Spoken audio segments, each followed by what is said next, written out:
OBC नेते लक्ष्मण हाकेंच्या गाडीवर हल्ला झालेला आहे। अहिल्यानगरवरून पाथर्डीकडे जात असताना हाकेंच्या गाडीवर हल्ला झाला। या हल्ल्यामध्ये हाकेंच्या गाडीची काच आणि नंबर प्लेट तुटलेली आहे।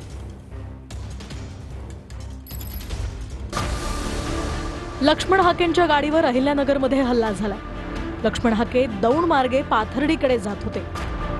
नगर बायपास जवळ सारंगी नावाच्या हॉटेल जवळ 8 ते 10 जणांनी हाकेंच्या गाडीवर लाठ्या काठ्यांनी हल्ला केला। या हल्ल्यात हाकेंच्या गाडीची काच फुटली आहे, तर नंबर प्लेटचंही नुकसान झालं।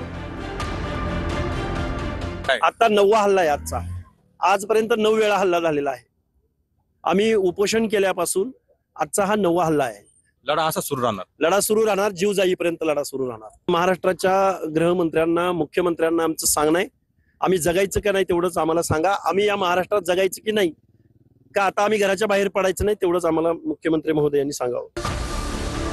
हाकेंच्या गाडीवर झालेल्या हल्ल्यानंतर जरांगे पाटलांनी हाकेंवरच टीका केली आहे। प्रसिद्धीसाठी काही जण स्वतःच दगड मारून घेतात, असंही जरांगे पाटील म्हणाले।